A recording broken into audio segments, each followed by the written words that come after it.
let's get going here, everybody. Glad you're with us. Longshore and McKnight, presented by Bud Light. Easy to drink, easy to enjoy, in association with our good friends at Yellow Hammer News. It is a Tuesday. Barry, I think it is championship game weekend coming up Friday, Saturday. Yes. I think we're having conference championship games, but man, if you hung around yesterday afternoon and watched some coaches' press conferences, I'm not sure you know it was conference championship weekend. Yeah, it is a strange time. It's newsy, and I mean we are here for it, but the schedule shows that there was an Iron Bowl on Saturday. Yeah. You're right. There is, for one team, a continuation of the season for an SEC championship. For another team, their season's over, but they do have a lot of news as well. How many of you out there on our chat line, how many of you guys and ladies watched any of the introductory press conferences? I told you yesterday that John Sumrall would absolutely hit his introductory press conference in Gainesville out of the park, and he did. He did. Alex Golesh, in his introductory press conference at Auburn, was good. It was good. He's saying all the right things. He's fairly dynamic. He's, he's incredibly blessed to have the job and all that. But I don't really have anything bad to say about Golesh's press conference at all, but he's not as dynamic as a personality, I don't think, as Sumrall is at Florida. And I got to tell you, I'm not mentally strong enough to keep this out of my thought process to even linger about it, John. But I kept thinking, I wonder how Sumrall would have gone with that press conference when if he was wearing navy blue and orange and he was at Jordan-Hare Stadium. That's all I'm going to do. I'm not going to do this anymore. I'm not going to say, I wonder what would have happened if Sumrall had gone to Auburn. But I saw bits and pieces of Golesh, Sumrall, and Kiffin's press conferences. Not the whole thing. Press conferences just don't do much for me. I've seen a ton of them. Everybody's giddy and happy, and everything's wonderful and great, and nobody's going to outwork us, and we're going to dominate the recruiting within a 250-mile radius. Well, you better, because you're starting to hit load more on the recruiting website. Well, as a matter of fact, you're already there. If you want to find out where you stand, hit the load more button again. Of course, that goes back from, many years ago when we introduced the load more button. Yeah, meaning if you're not in the top 50 and you're scrolling down, it doesn't give all 132 or anything like that. You have to load more. And there have been several times in the past, particularly under Harsin, when Auburn has been in what we like to dub the load more category. Well, they're there now as well. But hey, signing day's tomorrow. You never know. Something's even really that big of a deal anymore? Let's not get off the topic. Yeah. I don't know, Barry. To some people, I got a lot of text about it yesterday, believe it or not. I don't have any doubts. I have no difficulty believing that. I've heard all the talk. Nobody's going to outwork us. Yeah, they are. I mean, people are going to work just as hard as you do. People are going to recruit just as hard as you do. You're not going to be any better than anybody else out there. They're going to work just as hard. It's all about W's and L's. And that's the thing I can't get over. I know the guy, has got a great offense, and his offensive numbers are fantastic, and their scoring numbers are great. But where they finished in their own conference in his 3 years at South Florida and teams with winning records that they did not beat, I just don't get it. I've got to see more. And I think there's a lot of Auburn people are going, okay, he talks a good game and he's got a good story, but can he come here and do what we need? And he has not done that at South Florida.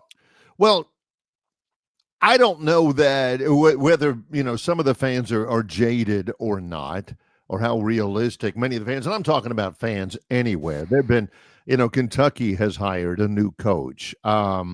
They did that immediately. More on that in a minute. Florida's hired one. LSU has hired one. Auburn has hired one. Da, da, da. I don't know how much Auburn fans believe in the press conference anymore. Because let's face it, Malzahn, who won a lot of games at Auburn, he ain't never going to win any press conferences ever. Yeah. So it wasn't as though he came up there and just blew everybody out of the water.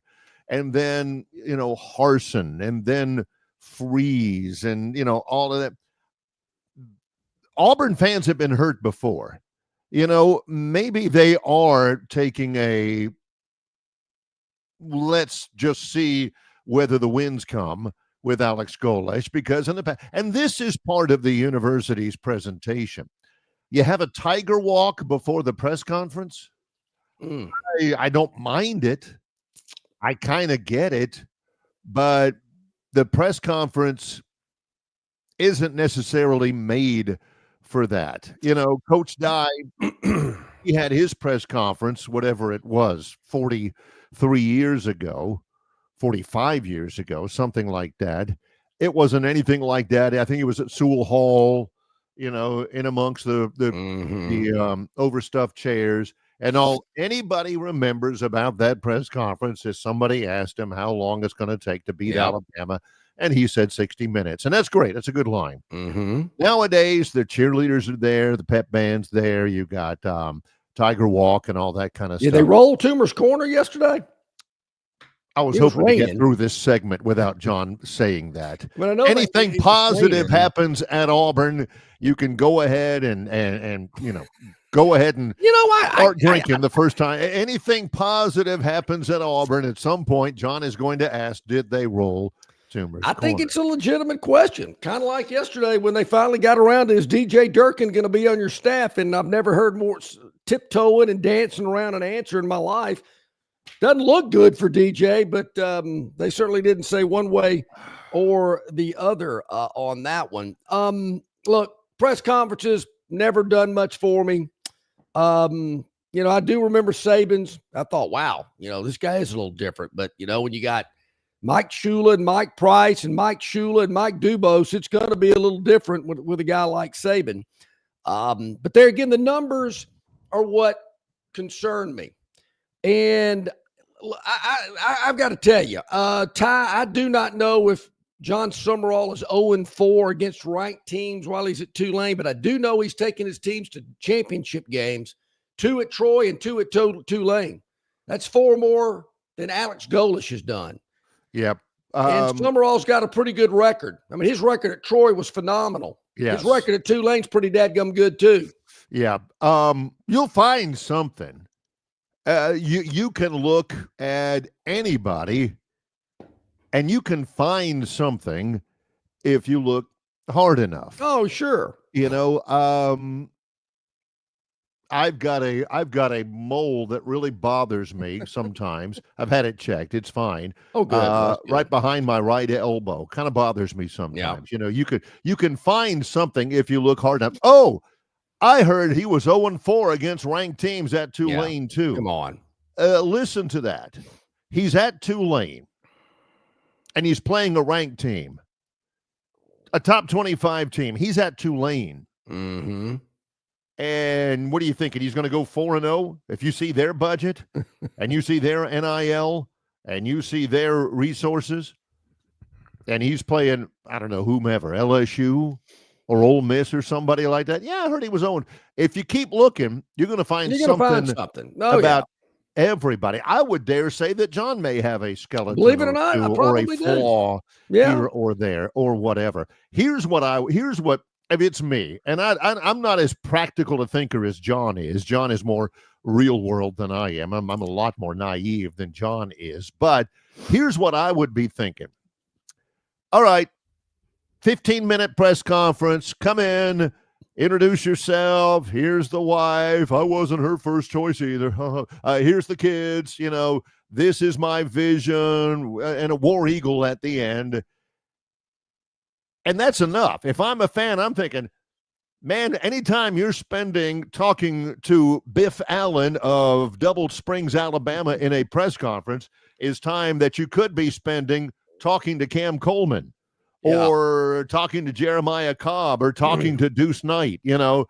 Get out of in front of the camera with me. Get out of being in front of the camera with local internet guy. I mean, do it, but just don't take so long. Yeah. And man, you better be talking to the team. Golish and his family walking out onto Pat Dye Field at Jordan-Hare Stadium.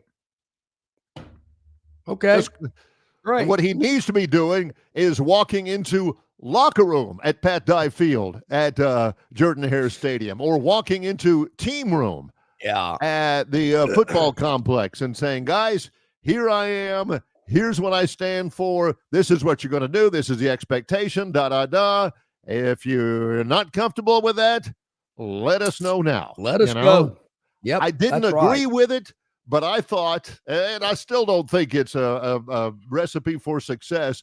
I thought the video of Deion Sanders' opening press conference when he was at Colorado actually, and again, he hasn't been successful, actually I think was about right. When he says, some of y'all guys ain't going to be here now. He says, I'm bringing some people with me, and they're Louis, which means Louis Vuitton, which, Hey, that's real world. And I'm glad you hit on that, because that kind of morphs into another coach that had a press conference yesterday. Barry, the line about 250 miles. Recruiting's nationwide. That's something I had against Auburn and Alabama for years. Quit recruiting a 3-state area. It's a whole big, beautiful world out there. You got the whole country. Don't limit it to 250 miles, which I know they won't, but I'm thinking that's not how you recruit anymore. That and Theodis, I see you picked up on that as well. Yeah. That one kind of got me. Did John Summerall take a shot at Auburn? In his opening press conference, he made the statement, we had choices, and we chose Florida. Ooh, when I heard that, I went, wow. Did anybody else catch that? In other words, he did have other offers, but it was the Auburn offer he didn't choose. He did have, he's had options. He's turned down Power 4 jobs before. Yeah. But it's the Auburn job that is it a shot at Auburn when you don't even mention their name?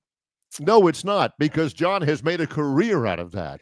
Is it a shot at Auburn to say, yes. Is it a shot at somebody to say the obvious? I didn't accept their job. I accepted this job. Is that like, oh, he really zinged Auburn. He's telling everybody he didn't take their job. Well, he didn't. I mean, he's standing there in Gainesville, Florida. Yeah. Oh, that must hurt the Aubs. Golly, boy, he really jabbed them there. Man, he's got them on the back pedal. Come on. Come on. I'm just LSU doesn't matter. I'm throwing it out there. You decide. But I did think his press conference was really good. Talked about his wife and his family and all that kind of good stuff. And how happy they were to be in Gainesville and excited and all that. So I thought it was really good. Thought he did a good job with that as well. I think with Golish, I think the Auburn family is just going to have to get used to him. He's a little different, different from probably any other coach they've ever had. I know people said that about Harsin, but I just see it in a different way. He says some interesting things. I'll give him that, and he's got to deliver now. John mentioned this, and that bears reinforcement. He's different. I mentioned it yesterday. All of the old guys that you used to bring up all the time for all the old coaching jobs. Hugh Freeze, I think his time is kind of come and gone. Some of the other ones that you guys keep talking, what about this guy or what about that guy? Some of those guys, I mean, there's a new wave of those coaches out there. And here's what John said. It's a different world out there. It is. You're not going to have an old style coach come in and, set these boys straight and all that kind of stuff, you better have a GM. You better have a financial plan. You better have in your corner NIL money already set up. You had better already have straight cash homie. Yep. Because all the recruiting in the world, all of the old days, you used to, if you were Auburn, you maybe rented a car and went to Villa Rica, Georgia, or Fort Valley, Georgia, or Anniston, and you'd go visit a guy. You'd make a swing down south, Mobile, Theodore, Bay Minette, Foley, all that kind of stuff, and you still do. But nowadays, more it's cell phone, Zoom call, Yep. visit, you do visit and all that.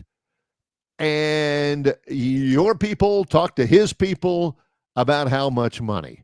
That's recruiting nowadays. And it ain't got to be just in Foley. It ain't got to be just within a day's drive in your rental car. You can go anywhere. You can Zoom call Timbuktu right now if you wanted to. You have got, if you say we're going to dominate within 250 miles, well, I get it. There's proximity. But it better be more than 250 miles. It's a lot easier now to recruit out there than it was before. Joe at 7-Eleven says, from what he heard, Summerall wanted total control at Auburn and was unwilling to give it. They were unwilling to give him total control. Is any of that true? I don't know if it's true or not.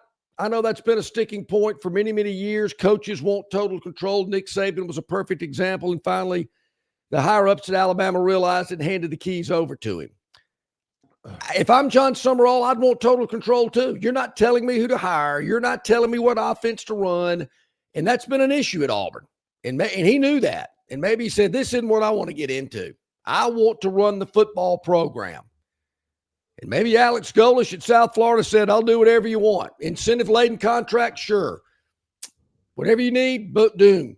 The DJ Durkin thing, I thought his answer was there again, read between the lines.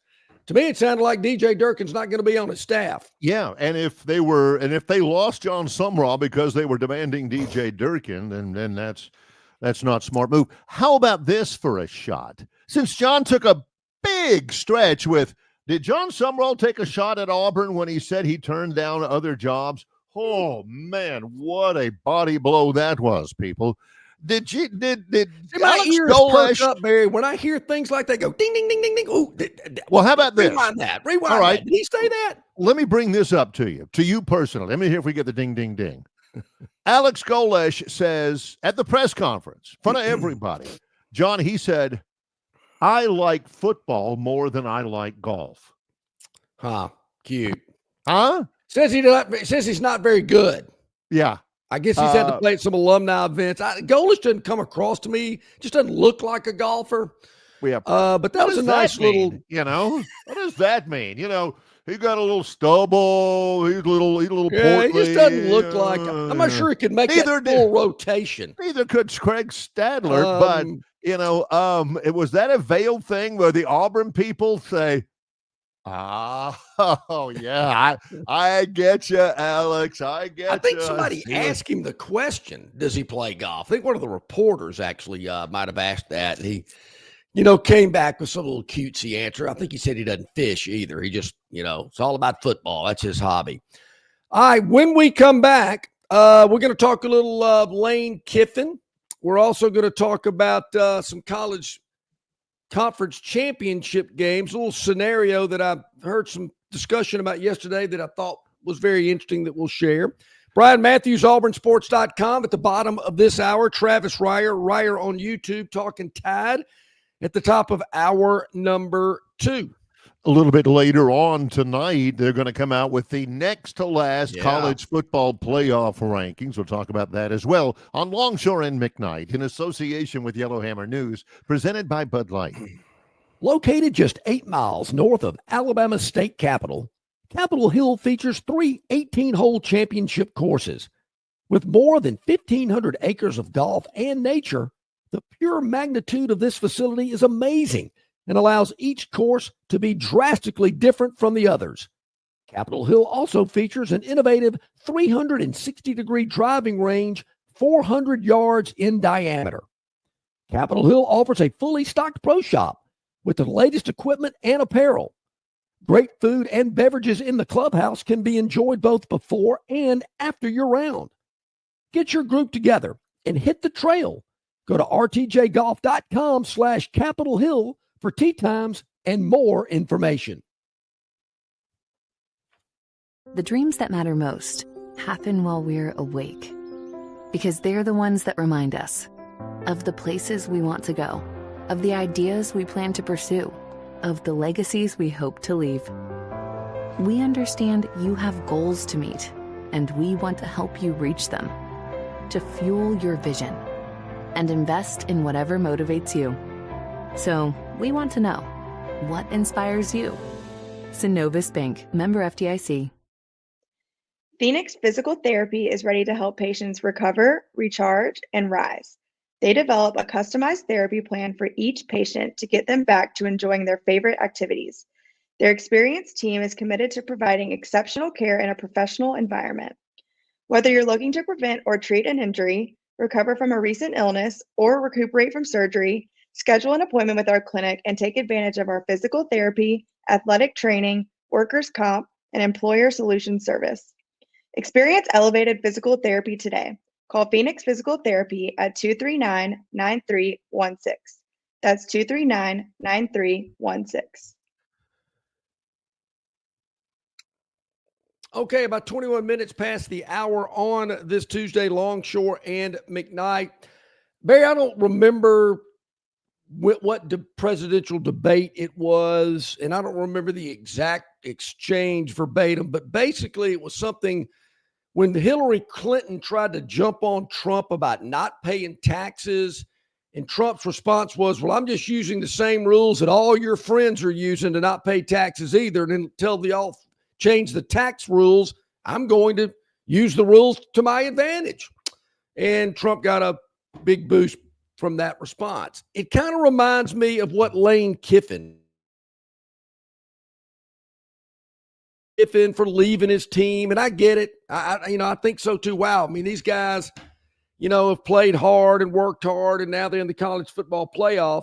But until the powers that be that run college football, and I'm not real sure who that is. I don't think anybody does. NCAA, whomever. Anybody. Yes. Kiffin's just using the rules to his advantage. I mean, he's getting hired. A team wants him. They're paying him more money. They got better resources.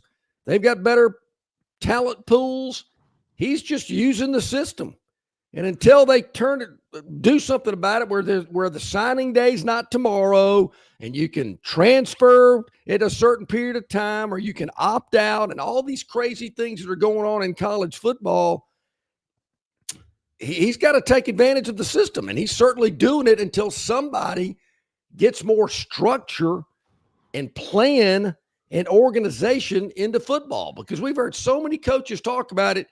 The college football calendar is screwed up. Yeah, it's the problem is that at some point somebody needs to remember that you're also there to go to school. It is, after all, a university that holds classes and gives degrees and grades and exams and term papers and everything like that. Tom Luganbill said yesterday you need to move the transfer portal at least until after the college football playoff ends, a national championship game. The problem there is you're 3 weeks into the spring semester or whatever. You're 3 weeks into the school year. And how are you going to do that? You have to make it jibe somewhat with the academic calendar. Guys are, enrolled at one school in January and then, hang on, I'm about to get picked up in the transfer portal. Let me transfer real quick and try to catch up in that class. A lot of people have said that what you need to do, and there's nothing easy about it, what you need to do is move the season forward a couple of weeks. Have it in mid-August and forget all this week 0 jazz. Yeah. Everybody plays all at once. You don't have about 5 games, and then next week everybody plays. Everybody plays all at once and gets going. The calendar is a little bit more manageable, but you're playing games in the South in mid-August when it's 98 degrees out there. So there's no easy way to do all that. And for Lane Kiffin, it's just, he's not necessarily a victim of circumstance. I mean, he orchestrated all of this, but he looked and he thought, I have a better shot at winning a national championship at LSU than I did at Ole Miss. It's not the money. I've talked to 2 people yesterday who said, look, Ole Miss was prepared to pay just as much money as LSU was. It wasn't that. It was the fact that they have, in his perception, a higher ceiling, for success than Ole Miss does. And if he ever wants to get back into the NFL, it's a little bit easier to get an NFL head coaching job from LSU than it is from Ole Miss. That's just the fact. Yeah, I get that. I still wonder, though, Barry, why the higher-ups, the president, the AD, the chancellor at Ole Miss just didn't tell Kiffin to walk. I don't know why they wanted to go through the week-long agony before the Egg Bowl, probably knowing in their heart of hearts he ain't staying. He's going to LSU. We've talked to him. We've offered him whatever he wants. He has not come out and said, okay, guys, sounds great. We're good. He drug them along, and that's the problem I've got with Kiffin. But on the other hand, I get it. The calendar's so screwed up. This guy's ready to go to work, ready to win. Yeah. I mean, you until that's changed, you're going to have more coaches doing this. I just wish Ole Miss would have been a little more firm and had more backbone and said, Lane, it's been a great run, but if you can't commit to us today, you might as well head to Baton Rouge this afternoon. Here's the big reason, I think. And again, it's Ole Miss was prepared to pay as much as LSU was. And LSU ends up giving him a 7-year, $91 million deal. With all the supplemental pay and everything, $13 million a year, second to Kirby Smart. They pay Ole Miss's buyout. They pay him all of the incentives that he would have gotten when Ole Miss makes the playoff, he was to get an incentive. LSU's paying that. If they go deep into the playoff, the incentives that accrue, they're going to pay that. And they're going to give him, that'll turn out, if they win the national title under Pete Golding, Kiffin gets $1 million from LSU. Yeah, I mean, didn't the governor of Louisiana say they were going to get rid of all these outlandish contracts and buyouts and incentives and all that kind of stuff? Am I taking crazy bills? I could have sworn I heard that guy say that about 3 weeks ago. Yep. We've gotten yesterday insightful stuff from Bob from Pike Road, Crypto Capstone. Yeah. Bob from Pike Road yesterday said Alabama has traditionally worn out Georgia. They've traditionally beaten Georgia a lot lately. Well, that is true. I just don't know what factor that has in Saturday afternoon's game. Well, he also says that was yesterday. That was the gem from yesterday and from every day. He also brings up yesterday, is Golesh the modern day Moses for Auburn, or is he yet another coach who will fail horribly? Will he lead Auburn out of the disaster on the pasture? Likely to lose Cam and Deuce. Maybe not. Bob doesn't know. I do know that. But those are two absolutely new, insightful, brand spanking new thoughts about this. And is this right? He says Vegas now has Bama as minus 3,000 to make the college football playoff, which is essentially a lock. That happened yesterday. What does Vegas know? Vegas knows the truth. We told you that last week. The week before, if Alabama wins the Iron Bowl, Alabama's going to make the playoff. I mean, that's Bob. They're in. I don't know if there's angst involved or anything. Well, you know, it's interesting, Barry. Yeah. I heard some people make this comment yesterday. And then I heard later on that Alabama's the home team in the game on Saturday afternoon. They'll be wearing their crimson jerseys. Basically, Alabama won the regular season title. I didn't know there was one, but Alabama finished number one in the SEC in football. And the argument was, how does the committee leave out the team that won the regular season title? I didn't know there was a banner you could hang up that says regular season football champion. Maybe there is. Maybe some schools do that. I just don't know. But I heard that discussion on a lot of different platforms about, well, Alabama did win the regular season in the SEC. How does the committee leave them out? It's like, winning the mythical recruiting national champion. We've won the recruiting national championship 2 years in a row. I'm thinking, is there something? What? If you guys have a hard time with pencil-necked, pocket-protected wearing geeks awarding national championships in the mid-'70s, you sure ought to have problems with. Well, the SEC came out with a statement saying that, Alabama's the number one seed. Okay. Yeah. And I'm sure Sankey and the league is going to use that to their advantage. Hey, now this team was our number one seed. They're in. They won our regular season. I think they are too. They're again a 21-point loss might make some committee people feel uncomfortable. I do think they're in. I think it's going to be interesting tonight, Barry. Does Alabama stay at 10? Do they jump over Notre Dame?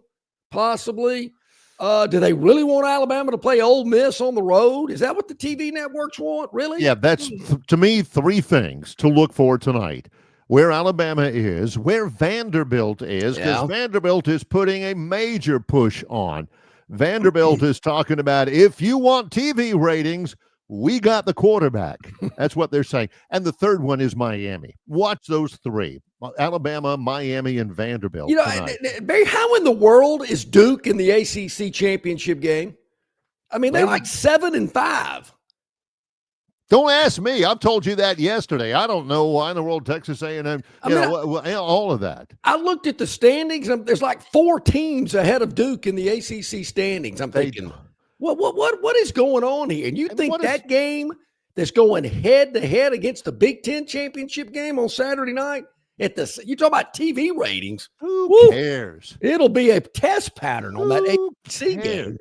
It's a football game for the championship of a conference. Oh, well, they're not going to have a big deal if nobody's watching. You tell the suits in the corporate boardrooms at ESPN, ain't nobody watching that game. The suits in the corporate room at ESPN can go jump in the lake. When we come back, we'll come up with a couple of things to ask Brian Matthews. I'm going to have to brainstorm on that pretty quick, see what in the world's going on. He's with AuburnSports.com. He's next with Longshore McKnight in association with Yellowhammer News, presented by Bud Light.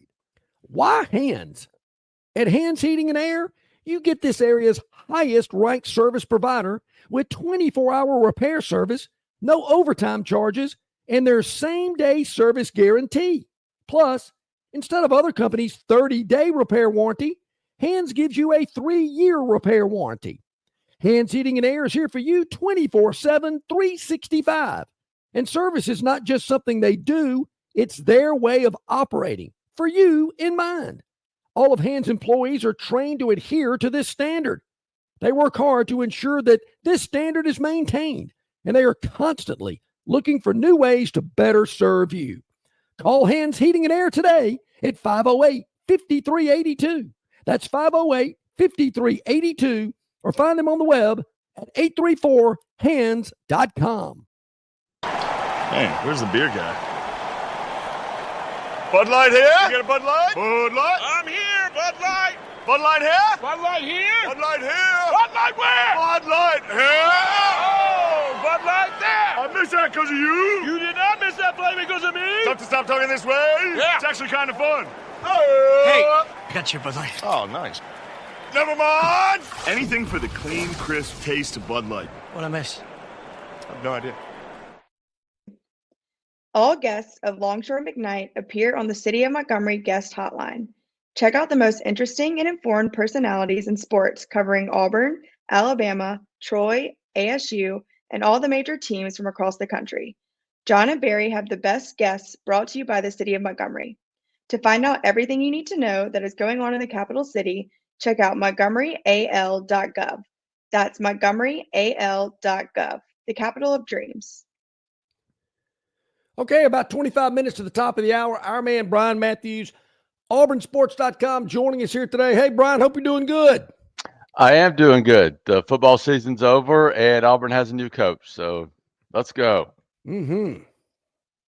I'm with you. We're going to get Barry to turn that mic on. That mic switch has been biting him in the butt a lot. It's been a battle. Alabama 27-20. Let's start chronologically there with the football game before anything else. What did it come down to? What was the deciding? What were the deciding factors? Yeah, two things stood out to me again. It was the same thing that's happened to Auburn over and over again, especially this season. It's a one-possession game. The other team makes the plays in the critical moments to win it. Auburn does not.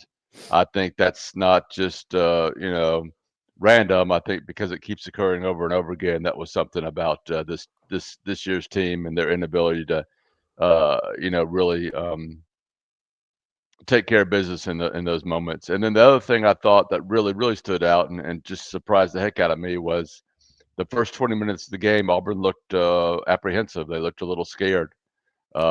They gave Alabama 17 points, basically, and to be in that position with that crowd at night at Jordan-Hare was just shocking to me. The way Auburn came out and played the first 20 minutes of that game. So those are two things that stood out to me. Brian, yeah, surprised me. Auburn seemed to drop a lot of passes early. But on a positive side, I thought they were extremely physical. That was a hard-hitting game, and they tagged Ty Simpson several times. Yeah, that had to be the plan, right? That the only way to slow down Alabama's offense, and I thought defensively Auburn played pretty good, was to get in his head a little bit, let him know that they were there to place the ball, and they were gonna make it really tough on him because he is a great player and the key to their offense, in my opinion. Yeah, it would have been helpful certainly if they'd been able to get the run game going, other than Ashton Daniels. That would have it would have been a positive. I think it was the third, maybe the fourth possession before Jeremiah Cobb had his first handoff. I can't remember exactly what it was. It's been a minute now, but it was. I didn't understand the plan coming in. It looked too much like the Vanderbilt plan, and I was expecting things to be a lot different, right? With 3 weeks to prepare, basically. All right. How surprised were you? Because it came out of left field to me when the announcement came out that Alex Golesh had been hired as the head football coach. Well, I think things started shifting midweek last week, and I thought it was shifting more toward Durkin. And then, Durkin brought that team out there and they didn't win. And I think that made it really tough for John Cohen and his group to push Durkin across the goal line there, the finish line. So, I think Golesh is a guy they've been in touch with for weeks, have had good talks with. And I think the momentum just started to push for Golesh at the end of last week. And then after that game, it came out, I guess Sunday, that he was actually officially offered at 1 a.m. Sunday morning and accepted immediately. So, there was a lot of stuff going on in the 24 hours before that Iron Bowl game and in the hours after it too. There's a lot of 1 a.m. offers that were at the old supper club way back in the day. This is a little different, though. Especially the supper club bus after the supper club closed. Is the supper club still a thing? It closed about 10 so years ago. Oh, wow, man. But there is a hotel now, like one of those boutique hotels, which has like a supper club on the top that has some throwbacks to it. So. Nice. Barry, it seems like it closed about the same time as the Hong Kong 2 buffet did. Yeah. It's a landmark there in Auburn. Ate there once and never went there again. Never went there again. Brian, what happened with John Summerall? Well, I think there's competing, stories behind that. I think Auburn feels like he kind of drifted away, and they weren't able to close the deal, a week ago or so, or early this past week. And then I think Summerall is putting out there that he felt a little off with Auburn as far as them pushing Durkin to be the DC, and maybe some other things, but it didn't work out. I think he has said now that he just thought Florida was the better opportunity for him, and we'll see. This is coaching searches. We don't know how it's going to turn out. The big dog Lane Kiffin could end up being the biggest flop. You just never know. Maybe the Silverfield at Arkansas ends up being the best of this bunch. It's just hard to really nail down and say with any authority that some coach that went to Florida or Auburn or Arkansas or wherever is going to be better than the other coaches, that made the moves during this period. Brian, what do you think about Alex Golesh? Well, it's been kind of a learning period for me over the last 48 hours, right? Because I had invested time into preparing for Summerall and Durkin, even though we knew that Golesh was an option there, but been pretty impressed with him so far, to be honest. He's a football coach, football coach's coach, that type of person. Seems to be really into being a football coach and running a program and doing all those things without a lot of outside distractions, that a previous coach might have had. It seems to be a guy who's not going to let things slip in certain areas of a program. Has a healthy obsession, let's say, at least as far as I can tell. We'll see. The other thing that stood out to me was very passionate about getting this job. And he seems to have, from what I can tell, a very loyal group of assistants that want to come coach with him and want to follow him to Auburn. So that, to me, is a really good sign. And we'll see how the relationships with players develop.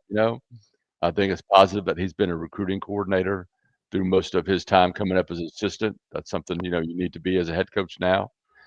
I like what I see so far, but I'm not going to, carry the water pail around for any coach after what we've seen from Auburn the past several years, right? Wait and see, show me, right? What does he need to do first? Well, this is a wild first few days, right? He's got to build staff. We got to figure out what's going to happen with Durkin here soon. And you got signing day now in 24 hours or less than 24 hours. So all that is coming up right away. I don't think signing day is as big a deal as it was, a few years ago, just because you have the portal, you have NIL, you have revenue sharing. You don't have to, it's not live or die. If Auburn doesn't sign a top 5 or top 10 class, they can replace those players in some ways through the portal, either this time or next year. So we'll see how it goes, but I do expect some movement. I think Auburn has some resources, money available to make some moves. So I could see them getting involved with maybe some players that we're not really aware of or have not been talking a lot about. Maybe some surprises here coming up in 24 hours because you've got a whole staff that's recruited these players, and maybe at South Florida they lost them to other big schools, right? Because they have those resources, and Auburn does. So maybe they get back on some of those guys, or maybe they target some other guys late and come in with a big A offer. We'll see. So that'll be interesting to watch the next 24 hours, I feel like.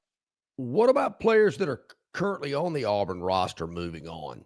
Yeah, that's the process. In fact, Golesh said that was his number one priority, was getting with them first. So we will see how that goes, right? I think people overreact to that because there's going to be emotional reactions you see on social media from players when a certain position coach or whomever leaves, right? But that doesn't mean the new guys coming in can't forge a relationship either. So my thing would be, don't overreact. Let's just wait and see how it plays out. There's a lot of time left in that.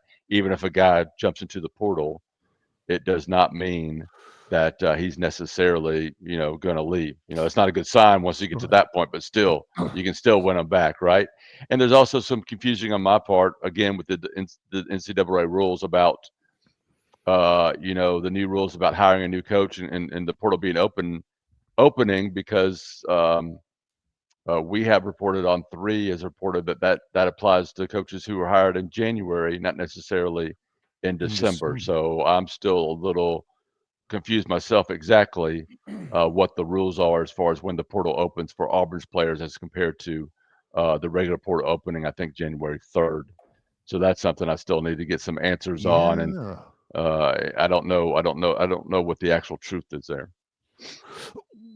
Do you think that he will be able to hire DJ Durkin? And is it critical that he does? That is an interesting question to me. I don't think any assistant. I think DJ Durkin's a heck of a coach, but I don't think it's critical that he hires any particular assistant coach. I just don't. I just don't feel like that's a great way to start a coaching move to Auburn, especially. So we'll see. I think at this point in time, Golish would like to hire Durkin. Auburn would like to hire Durkin and make him one of the most highly paid coordinators in the country. I think Durkin may have at least one school, maybe more, looking at him for another head coaching job, possibly. Just because as this wheel turns, other jobs open up, So we'll see how that goes. But I think we should have some answers here fairly soon. I don't think this is something that's going to drag on too long. Could be wrong. Don't hold me to that. But I feel like we're going to have some answers soon on that. How big is it having Cody Burns back on campus and a part of this staff? I like it. I think it's great for a lot of reasons. First of all, Cody is the one that can all go to now for answers about Auburn, right? Because he played there, he coached there. He hasn't been gone too long, although he looks like a different person than me than when I saw him last almost. He all grown up now. I mean, what happened, Cody? He's probably close to 40 now. I don't know. I'm going to show my age, but I think it's great to have. Also, it's great to see him really, get into this career and really excel. He's basically Golish's right-hand man now. He's trusted as co-offensive coordinator. He's trusted as a guy who can run that program or do whatever needs to be done, on offense or defense, I feel like. So he's on the fast track to me to be a coordinator and or a head coach here fairly soon. So I think this is a big step for Cody. And I think Auburn's very fortunate to have him back in this position. You say that, and it strikes me, Brian, because this is a thing with me.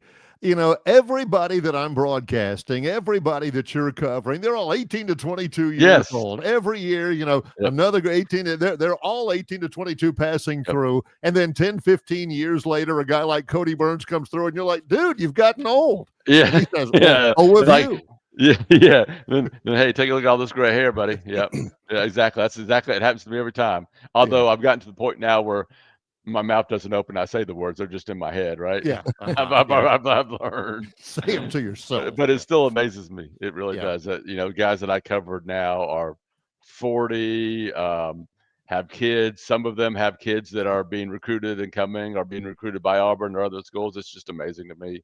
I mean, it's great that I'm still here, sure, but also I didn't expect to grow old this quick. I don't know what happened. Yeah, tell me about it. Me either. Yeah. This is called singing to the choir. Yeah. How important was the press conference? I mean, is that overrated, underrated, spot on? Winning the press conference. Are you as jaded about that as John is? For instance. Yeah. I think me and John are jaded about a lot of things. I heard ESPN rant before I got on here, and I'm all for throwing them all in the lake. But I think it was important because I think Auburn folks, because maybe we let them down a little bit, didn't know a lot about Golish. So for Auburn people like who, they needed to see him and hear from him and see him answer questions. So in that respect, it was good. But it has no bearing whatsoever on whether or not he's going to be successful at Auburn, especially now at Auburn. The only thing people really, really, really care about is going out on the field and start winning games. I mean, that's win an SEC game, win more than one SEC game, beat Alabama or Georgia, please. That's what people are going to care about. That they are. Yeah. I mean, press conferences are great, but you got to be able to deliver. We've heard a lot of guys talk the talk. Now it's time to walk it. Switching gears, a little SEC ACC challenge. NC State coming into Auburn tomorrow night. Yes. Speaking of big AA offers, Will Wade and NC State is coming to town. Yep. And it'll be a late tip Wednesday. I was impressed that Auburn, with their trip to Las Vegas, and that they got beat by what turns out to be a really, really, really good Michigan team. Yes. But bounced back and beat a pretty good St. John's team. And I thought that says a lot about this team. So that was good for them. They've had some time to rest up, heal up, get ready for NC State. I don't think NC State's a top 25 team, but they have been at some point this season. Certainly a talented team. Will Wade can recruit. He can coach. He's going to put some good players on that floor. So it should be another good challenge for Auburn. I think it's a late tip, 8 maybe, at Neville Wednesday night. There you go. Yeah, I think it follows the Alabama-Clemson game, which I think is like at 6:15. What's up with NC State hiring coaches with checkered past? Mark Gottfried, Will Wade. I mean, what's going on up there at NC State? Yeah, Brian has righteous indignation about school. Yeah, I do. I mean, coaches with it never happens at Auburn, of course. So I mean, well, I wasn't thinking about them. That, but now that you bring it up. So much, man, I can't remember a more newsy time at Auburn than we have seen, and we'll continue to see. AuburnSports.com, one stop to get all the information, commentary, features, video, the whole deal. How do people subscribe, Brian? Yeah, and I want to shout out my coworkers because I counted up last night, and I think we've already put up several this morning, but 35 plus stories since Golish was hired. So we are cranking out the content there. Check us out, auburnsports.com, part of ARM3 Rivals Network. You can sign up right there online. You can follow me on Twitter and /X at BMattAU. Outstanding, Brian. As always, we greatly appreciate your time. Look forward to talking again next week. Yep. Appreciate you guys. Take care. Thank you very much. Buddy. Brian Great Matthews, stuff. AuburnSports.com, joining us. Didn't know much about Golish, the stuff about Sumrall. He just basically thought Florida was a better job for him. We pointed commentary. Yes. We'll get Travis Ryer in just a moment from Ryer on YouTube, probably about 5 minutes from now, to start off our second live hour of the show. It's Barry, Yep. There's a place out on Vaughn Road. You are familiar with it. It's called Marguerite's Exquisite Jewelry there in Peppertree, adjacent to Chappie's Deli. And Lyle, each and every Christmas, comes up with a $99 Christmas special. It's been earrings, bracelets, necklaces in years past, just beautiful jewelry that people can buy for Christmas at $99. Well, listen to this. Lyle, I think, has exceeded himself this Christmas. Okay. This year, the Christmas special, the $99 Christmas special, half-carat diamond studs. You heard me right. Whoa. Half-carat diamond studs at $99. That is this year's Christmas special at Marguerite's Exquisite Jewelry. It is so special, Barry. There's a limit of 3. Only 3 purchases per trip. You can't go in there and buy 20. Just 3 is the limit. 3 pair of diamond stud earrings, $99, half carat. That is this year's Marguerite's $99 Christmas special. Head on out there right now, because when they're gone, they're gone. Holy smokes, that's amazing. It's Longshore and McKnight in association with Yellowhammer News, presented by Bud Light. Jim Massey's Cleaners and Laundry is an Alabama-based, family-owned and operated business that specializes in dry cleaning and laundry, serving the river region since 1941. There are 12 convenient locations across the river region. Find one close to you or call 481-1911 for free pickup and delivery. For 83 years, Central Alabama has trusted Jim Massey's Cleaners and Laundry. You should too. Get your coolers ready, because we have big news. Superior is now alcohol-free. Michelob Ultra Zero. Zero alcohol, ultra smooth taste, just 29 calories. Hear that? That's the sound of a game changer. Stay in the game with Michelob Ultra Zero. Enjoy responsibly. Copyright 2025. Anheuser-Busch Michelob Ultra Zero. Alcohol-free malt beverage, St. Louis, Missouri. 29 calories, 6.5 grams carbohydrates. Less than 1 gram protein and 0 grams fat per 12 fluid ounces. The Destin Connection Seafood Market at 3750 Norman Bridge Road in Montgomery has the freshest seafood direct from the Gulf of America. I'm talking red snapper and grouper, all sizes of Gulf shrimp, jumbo lump crab meat and crab claws, Louisiana Bay oysters, and New Bedford scallops. They are a full-service seafood market and kitchen serving po' boys, dinners, and sandwiches. You know, many well-known restaurants in the river region purchase their seafood from the Destin Connection because they know it's the absolute best. Call ahead and your order will be ready for pickup. The Destin Connection Seafood Market, 3750 Norman Bridge Road. Call 288-4272. That's 288-4272. Okay, a couple of minutes to the top of the hour. Travis Ryer on YouTube, scheduled to join us here momentarily. Brian hit on something, and we seem to talk about this every year, Barry. We've been in this game a long time. Signing day. Whew, that used to be a big deal, believe it or not, for some of our younger viewers and listeners out there. Signing day was like people took the day off. Couldn't wait. First Wednesday in February, I believe, was the date.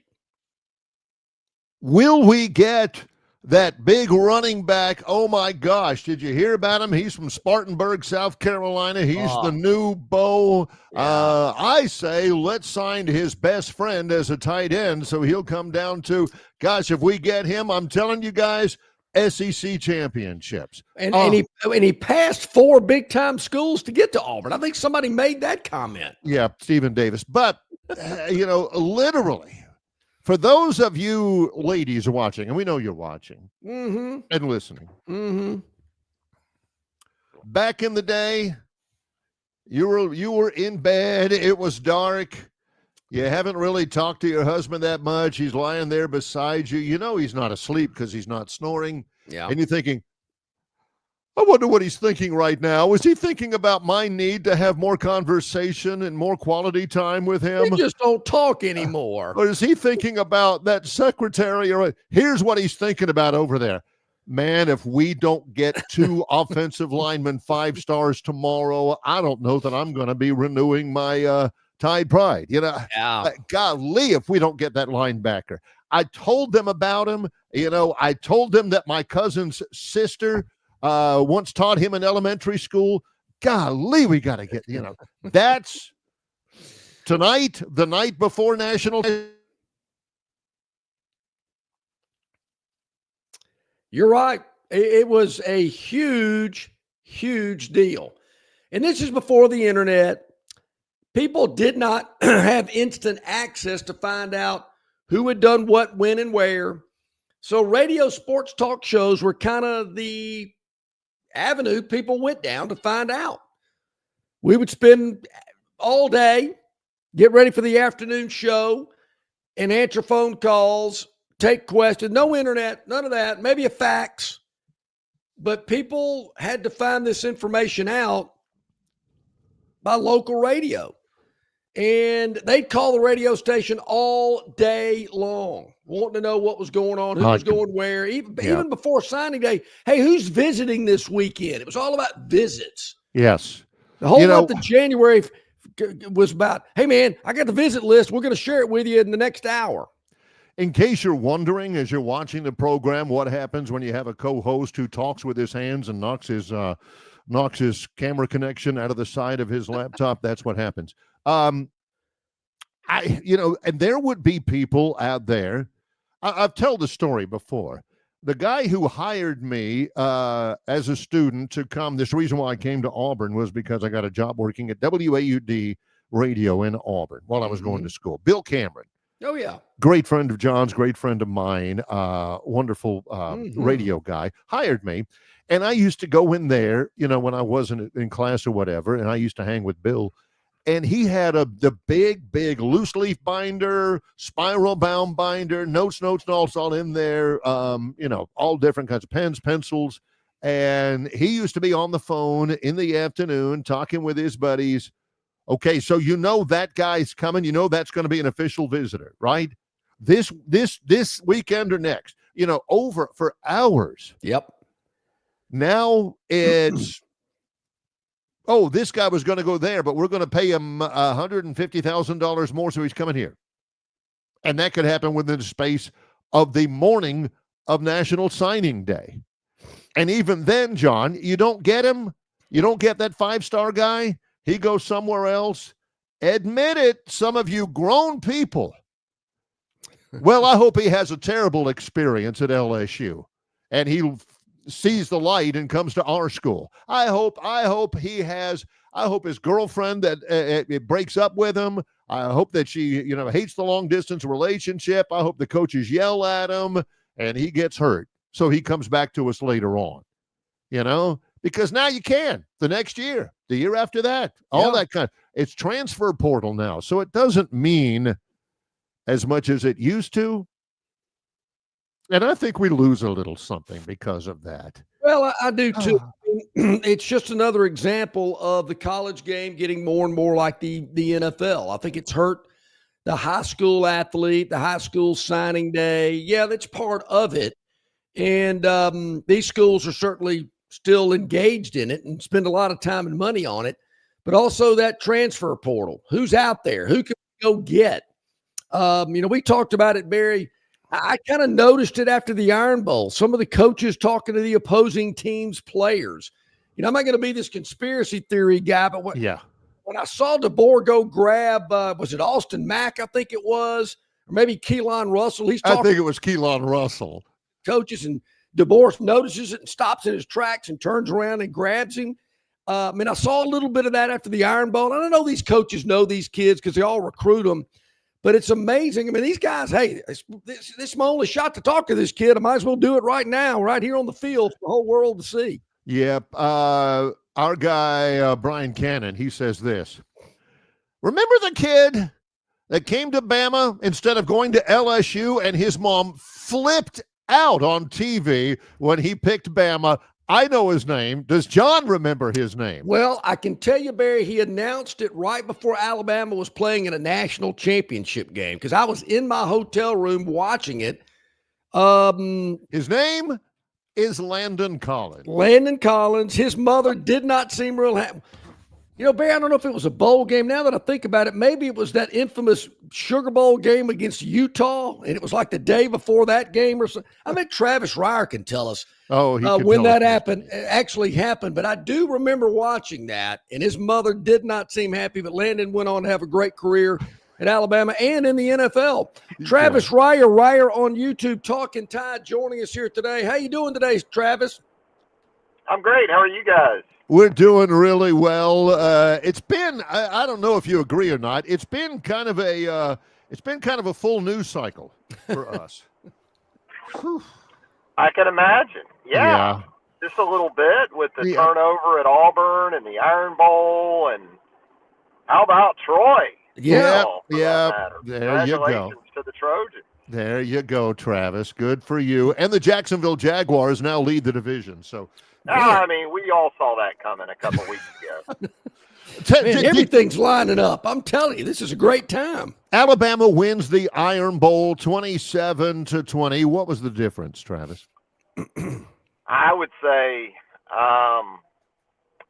just Alabama being +2 in turnover margin, and then also being efficient enough when they did get down there in the red zone. 4 trips into the red zone, they get 3 red zone touchdown passes, which isn't an easy thing to do.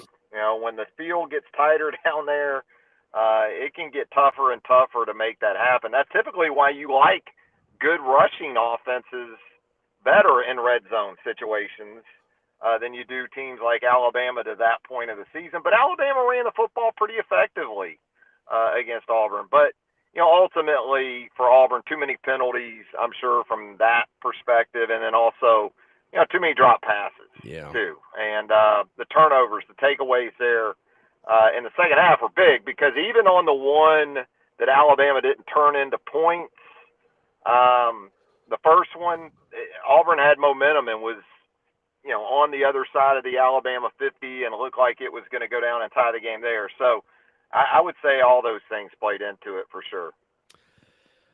Travis, what are your thoughts about Ryan Williams' lack of touches in the game? Very interesting. You would have thought a reverse or something, even if you weren't able to throw it to him.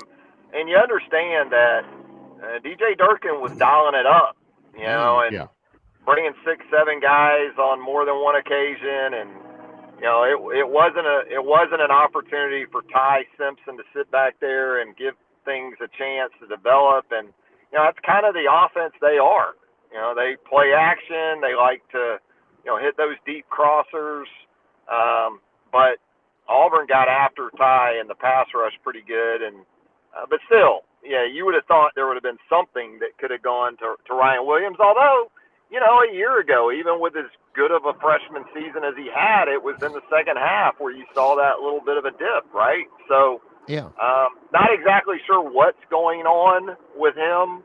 I do know that throughout the season he showed up on availability reports on multiple occasions. So, maybe this is going to be a thing where we learn a whole lot more once the dust settles than we are in real time. The SEC championship game, Travis, is immaterial in terms of Bama's future. I mean, they're in the playoff, right? If you're on the committee, they are, Barry, it sounds like. But, who knows at this point? I think they should be in. I don't know how you evaluate the candidates on more than the 12-game schedule, right, if everyone isn't playing the 13th game. So, my thought on that is, unless the committee's ready to go on national television this week and say, if Alabama beats Georgia, they are guaranteed a top 4 seed and a first-round bye, which I don't think they're going to be willing to do. No. Then I don't know how you could say, well, if they don't win this week, they're out. So I think it should be somewhere in the middle of that. And for me, that would have Alabama as being in the field regardless of what happens. Now, I don't think you can go over there and just get your doors blown off either. But again, just from a true evaluation perspective, the entire field, you would think, would be evaluated far more on 12 games than a very small percentage that are going to play a 13th game. So, who knows, though, at the end of the day. I think if you're Alabama, you still have to go over there with the mindset of when to get in. You have to go over there with the mindset of this is a playoff game in some ways. Interesting, couple of things that have really kind of interested me in this scenario. The SEC came out yesterday with, hey, Alabama is our number 1 seed in the championship game. They finished the regular season atop our football standing. So they're already positioning that to the committee. Hey, you can't keep out a team that finished number 1 in the regular season in our league. So I think that's, something you'll hear about. And then again, what you just talked about, Travis, if they win the game, is it your belief they will not automatically be a top 4 seed? No, I wouldn't be surprised if they are. But, what if Ohio State, Indiana is really tight? Is the loser of that game, you think for sure going to be out of a top 4? I wouldn't go that far. If Georgia wins the game against Alabama, you totally anticipate them being a top 4. And then, what do you do with Texas Tech if they dominate BYU? So there are scenarios where I think Alabama, even if it beats Georgia and kind of replaces Georgia in that top 4 or 5 consideration, I think there's still some scenarios that could play out. Maybe A&M stays in there with an 11-1 record, but A&M's resume is kind of tough at this point to sort of support in that scenario. I guess the worst thing would be they'd at least host a game. If they don't get a bye, they at least would host one maybe. Yeah, I get. Yeah, I would think if they win the SEC, they're at least going to host. Yeah. And I think they could then make a pretty strong argument to be a top 4 seed, and especially with the league, as you said, taking that stance of essentially calling them the regular season champion. Because if it were right, if this were the days of non-divisions, and you had a 2-team sort of situation at the top, or even a 3 or 4, and they won the tiebreakers, they would, I guess, technically be the top team in the league. With that being said, have any of the run-up, any of the dynamics of the first Alabama-Georgia game back on September 27th, have any of those changed heading into this championship game on Saturday? I think so. I think from the Georgia side of things, what I've seen is Gunnar Stockton, after that Alabama game, continue to track in a positive way. He wasn't good against Alabama in that first game. He just didn't seem very confident or sure of himself.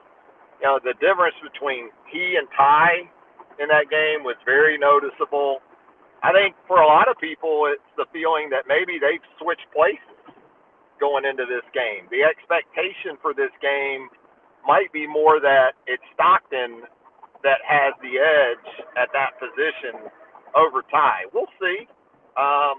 I think for Georgia, at least going into Georgia Tech, that was an offense, especially up front, that was trending in a very positive direction because they had injuries. They weren't a very solid group in that first go-around against Alabama. They had gotten a lot of their guys back. They had gotten their guys that they had wanted out there all along together for a couple of 3 games. But then Drew Bobo, the starting center, goes out against Tech. Mike's son goes out with a foot injury, so you don't know his situation. And likewise for Alabama, Parker Brailsford obviously is dealing with an issue. And then the Josh Cuevas situation, because Josh was big against Georgia at the tight end position the first time around. I think Alabama defensively is better than it was that first time around, but then offensively, I think you got probably even more questions going into this one than you had coming out of that first one for sure. Yeah, I was going to ask you about that. Cuevas and Jam Miller look like they're not going to be able to make it on Saturday. That's a tough blow for that offense. It is. I think you saw it with Cuevas against Auburn, because it's not just about protecting against blitz. And Kirby's not traditionally a big blitz guy, so the matchup's different this week.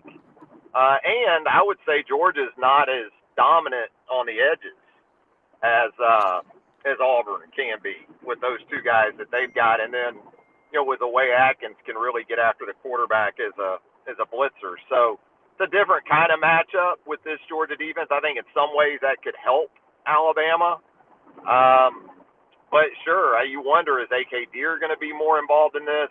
They got to get more out of the tight end in the passing game than they were able to get against Auburn, which was virtually nothing. Whether it's Caleb Edwards, Marshall Pritchett, one of those guys, they've got to be able to threaten Georgia more so because of those inside linebackers for Georgia. I know C.J. Allen's had a bit of a health issue here of late. He's a great player. Raylan Wilson is best suited for playing downhill and thumping. And I thought in that first matchup, Grubb did a nice job on several occasions of getting those guys outflanked and getting their eyes to maybe lie to them a little bit and really taking advantage of them and not allowing them to just play free and downhill and get after you. Travis Ryer, of course, Ryer on YouTube. That means Talkin' Tide. That means no sleep till. It also means second helping, with the accent on the SEC in second helping. In your estimation, we ask the unfair questions here. In your estimation, who made the best coaching hire already in the SEC? Wow. I mean, you got to go with LSU and Lane. I would wonder more maybe who made the second best, right? Between Auburn and Arkansas, and also Florida. I really liked what I heard from John Sumrall yesterday. I think he hit all the high notes. I think relative to what we heard from Billy Napier at his introductory press conference a few years back, Sumrall came off like Newt Rockne in his prime. So I think Florida fans took that to heart. I thought it was interesting that both Steve Spurrier and Urban Meyer were in attendance. I think that helps John Sumrall at least get off the shoreline a little bit in terms of credibility with that fan base. But for me, even maybe with Lane, it's a lot of wait and sees. I call them see hires, as in wait and sees, because no one knows for sure. You know, I think Golish is a good offensive coach. I think it's interesting for Alabama when you think about Tennessee and Auburn now. A lot of the same things you're going to get on the offensive side of the ball. I just need to see some of these staffs too, right? I need to see where DJ Durkin ends up. You know, if Blake Baker does end up with Lane as the DC and stays on there at LSU, that's a pretty formidable 1-2 punch with little Charlie Weiss also in that mix offensively. So, I mean, you got to go with LSU and Lane, but from there, it's anybody's guess, I'd say. I'm not sure it matters much. I'm just curiosity. I'll be interested in, how do you think the playoff bracket looks tonight when it's released? Will it be different from last week, particularly in Alabama's case? I don't think it's going to be all that different for Alabama.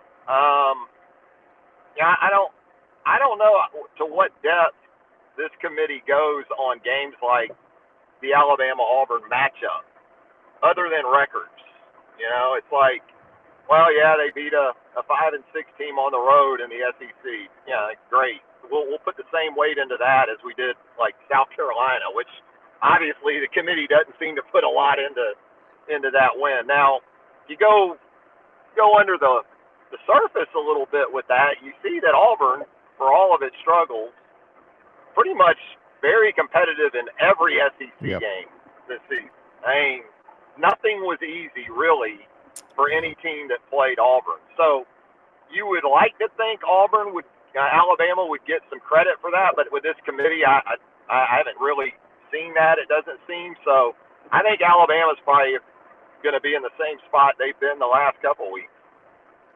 Tomorrow night, number 12 Alabama men's basketball hosting 7-1 Clemson in a rematch of that Santa Clara football game. ESPNU tomorrow night. Wow. Do you love the ACC SEC challenge at this time on the schedule, Travis?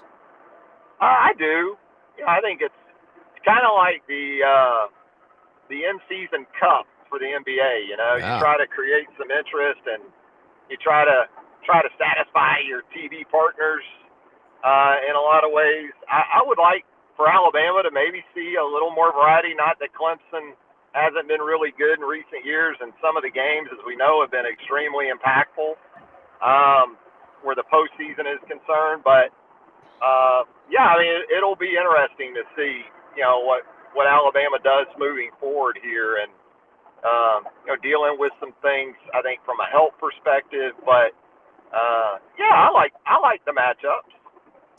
Yeah, I do too. I think it's kind of fun. I'm with you. Kind of adds a little spark and excitement, kind of usually during a downtime in men's college basketball. November, December seem to be a little slow. They've certainly ramped it up with these tournaments and these interconference matchups that they have. You know, speaking about TV relevance and things of that nature in the ACC, we were talking about that earlier, Travis. It's interesting to bring that up. Can't imagine the TV executives are real thrilled about UVA and Duke Saturday night going head-to-head against Ohio State and Indiana. Yeah, I think the last time that matchup got TV execs excited, it was probably Mark Allery against Ralph Sampson. Nice. Mark Allery was one of my favorites for the 83 or some, you know, back. Long time back. You know, that's when that matchup would have gotten you fired up. That's when Billis had hair. Yeah. Billis actually had a had some lettuce. God, Mike Kaminsky. That's tough for the ACC, man, because if Duke wins that game, hey, you out. You know, I mean, that could get very interesting depending on how the rankings fall after that. And then, you know, it is that's a rough watch. You know, I mean, at least with SMU and Clemson last year, you knew there was a lot on the line. I mean, there is for Virginia, obviously. You know, winning, you're in. But beyond that, the matchup just isn't gonna move the needle. No, 7-5 Duke. Wow, it's hard to get excited about that. Well, Ryer on YouTube. Travis Ryer is here. What's kind of the plan this week in terms of putting out content? Yeah, you know, we're gonna have second helping coming up here in the very near future with Brent Beard, our great friend and college football analyst for 30 plus years, and we'll have Talking Tide tomorrow. Okay. On Ryer on YouTube. That's probably going to be a matinee edition. Tomorrow afternoon we'll be live on the channel around probably 2 Central, I would say. And then we'll have some NFL talk with No Sleep Teal, the surging now Jacksonville Jaguars. That win over the hated Tennessee Titans. Big one coming up, though. Got a couple of them with the Colts. AFC South has suddenly turned into a really relevant and fun division, and you got the Texans coming on now and playing a lot better after that fourth quarter comeback against the Jags. So it's going to be a fun finish to the AFC South. Yeah. I wish we could say that about the NFC South. How about Bryce, though? Bryce is like every other week Bryce. You wonder about him one week, and then the next week he's beating the Rams. So, every other week, Bryce. That's a good nickname. Every other week, Bryce. Yeah. Travis Ryer on YouTube. Always a pleasure. Thanks very much. Thanks, guys. Have a great week. You too, buddy. Great insight and analysis, as always, from our friend Travis Ryer. Ryer on YouTube, Talking Tide, so many other platforms as well. Check it out. Travis Ryer on YouTube. Great stuff, as always. Boy, when we come back. Yes, sir. The Phantom and his daily dog. Tonight, there ain't no football. It's the first time in like a 5-week period. Which might be good for the Phantom's daily dog. Coming up, though, it's Longshore and McKnight in association with Yellowhammer News, presented by Bud Light. Why Hands? At Hands Heating and Air, you get this area's highest ranked service provider with 24-hour repair service, no overtime charges, and their same-day service guarantee. Plus, instead of other companies' 30-day repair warranty, Hands gives you a 3-year repair warranty. Hands Heating and Air is here for you 24/7, 365.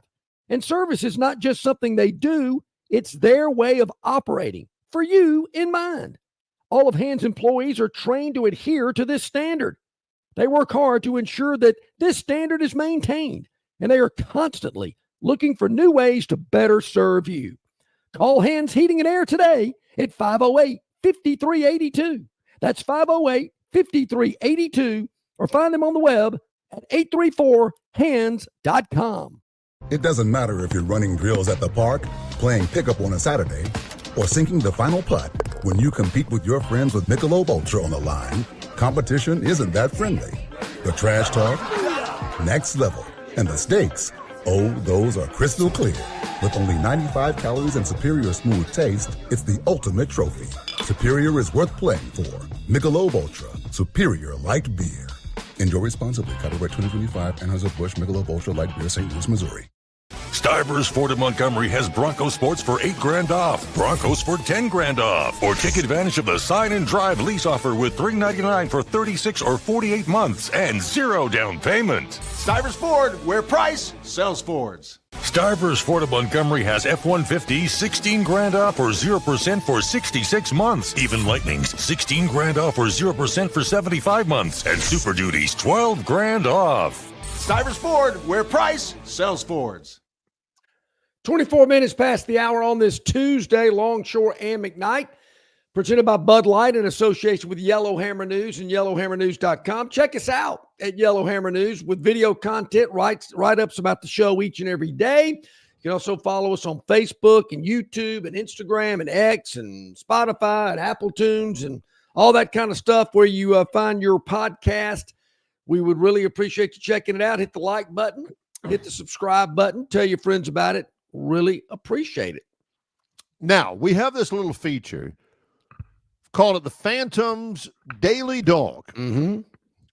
And this segment, every show, the Phantom will release not just a pick, but it's a dog. It's a dog. Which makes it even that much more interesting. Yeah. And it is, hence the name, Daily Dog. Yes.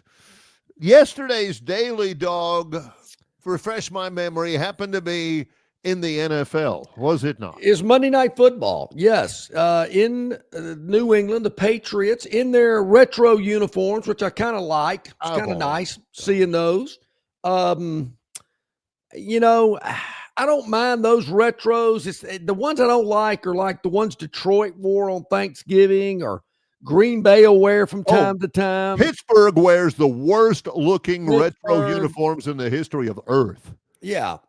So, yeah, I kind of like those unis. Those were nice. I think the Giants actually kind of went a little retro, too. Those seemed a little kind of uniforms from the past. Didn't help. Okay. Barry, I knew we were in trouble when Hook One Low actually, for the first time ever, attempted a field goal, and he hit it fat.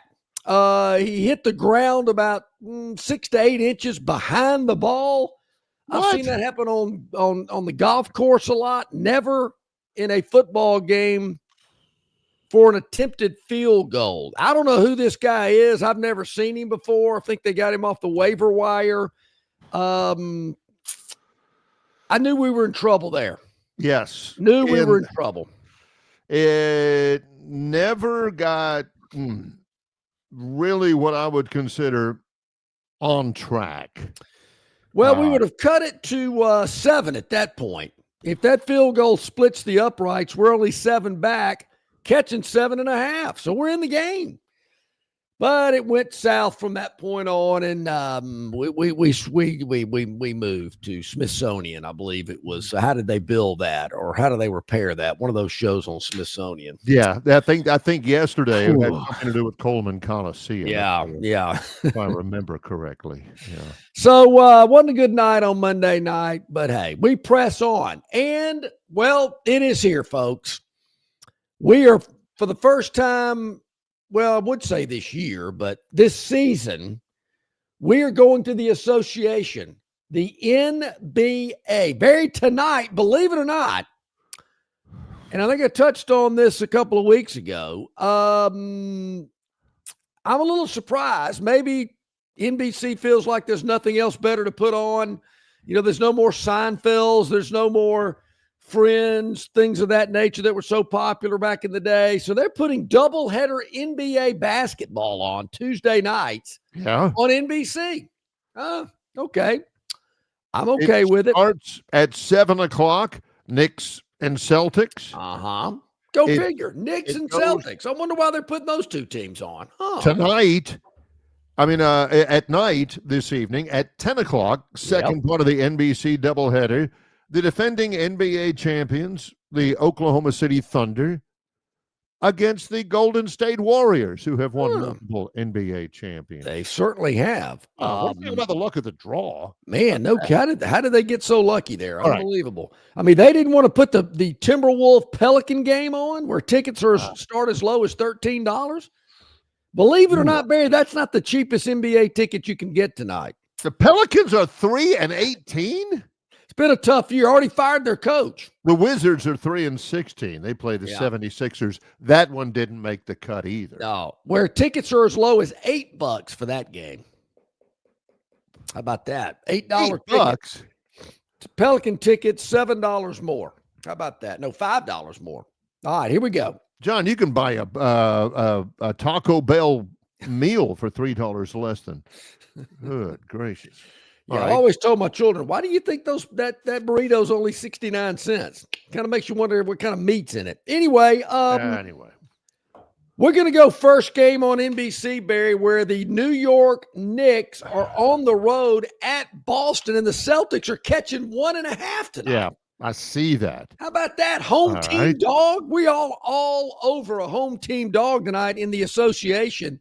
Give me the Celtics plus the 1.5 hosting the hated New York Knicks tonight. Oh, they're hated. They're definitely hated. That is our Phantom Daily Dog. Mm-hmm. I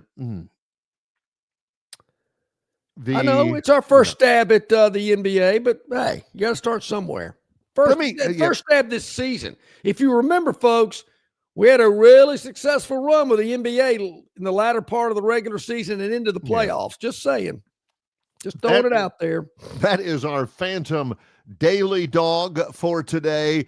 Back to some of our conversation we have. And we have just a couple of minutes before our next break. Don't want to jump the gun, as I unfortunately always seem to do on the Gurn Jr. Victoryland 777 topic wheel. But for those of you who tend towards Crimson, this might be good news. This might be something that you had probably not even thought about for a little while. But according to several news outlets, the focus of the coaching search at Penn State is Kalani Sitake of BYU. So it looks as though, Bama fans, your coach might be safe for a little while. Did somebody say, I don't know, 2 weeks ago, that's a smoke screen, it's fluff, nothing to it? Did somebody say that? Did somebody say that? Yeah, that's what I thought. I think it seems to ring a bell. Yeah. UCLA looks like they're hiring James Madison head coach Bob Chesney. Of course, I'll be at JMU on Friday for the Sun Belt Championship game. Bob Chesney is his name. Dennis Mitchell says, tell John he's not related to Kenny Chesney. He will finish out the season with the Dukes. I'm not going to even advance the possibility that they could win the game against Troy, but he's going to coach for the rest of the year for them before he goes to UCLA. Kentucky is hiring Oregon offensive coordinator Will Stein.